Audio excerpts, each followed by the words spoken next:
Je dis souvent de manière terre à terre, les patients de la psychomotricité, ce sont des enfants qui ont des retards. Ça peut être le retard à la marche. Vous avez un enfant à 1 an, vous voyez que l'enfant ne s'assoit pas. Là déjà, c'est un problème. Parce que si à 1 an, un enfant devrait être dans l'apprentissage en fait de la verticalisation et de pouvoir marcher. Si à 1 an, l'enfant ne s'assoit pas, c'est un problème. Il faudra venir consulter. Maintenant, il y a des enfants aussi, c'est un type de pathologie qui me passionne aussi beaucoup parce que généralement, ce sont des patients qu'on envoie chez les répétiteurs et on se dit que ça ne va pas. Oui. Ce sont des enfants qui ont des troubles d'attention, de concentration. Les enfants qui à l'école n'arrivent pas à apprendre même, au même titre que les autres enfants. Oui, là, on aura les troubles 10, les enfants qui auront les dyslexies, les difficultés à lire, dysgraphie, difficultés à écrire et autres. Bon, on ne travaille pas qu'avec les enfants en psychomotricité.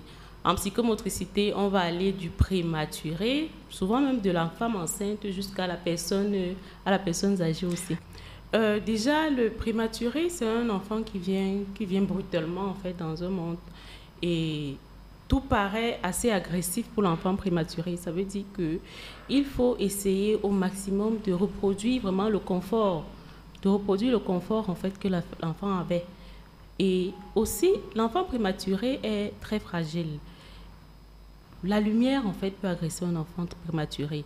Les bruits peuvent l'agresser. Il faut qu'on se rassure, en fait, que l'environnement dans lequel l'enfant se trouve est propice, en fait, pour qu'il puisse bien évoluer dans sa croissance. L'enfant prématuré aussi, sur le plan psycho-affectif, il faut construire. On aura des techniques pour garder le lien avec la maman.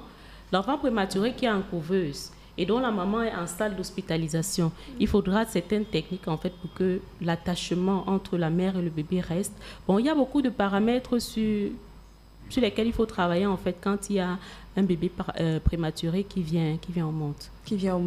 Et après les enfants, c'est quoi les autres patients? Je suppose que vous vous occupez pas que des enfants, parce que là, il faut vraiment faire un déroulé de qui est sujet à la psychomotricité ou quels sont pas les cibles, mais quels sont ceux-là qui ont besoin d'un psychomotricien dans leur vie. Ok. C'est un peu bizarre, mais je dis, tout le monde a besoin d'un psychomotricien. Ça dépend juste du volet en fait qui est atteint dans la vie, parce que le psychomotricien est la personne qui vient accompagner la personne à bien vivre en fait dans son corps.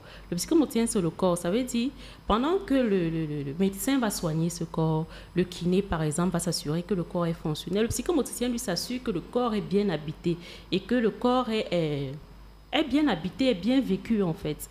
Ça fait que le psychomotricien va travailler avec la personne à tout âge, que ce soit du prématuré jusqu'à la personne âgée.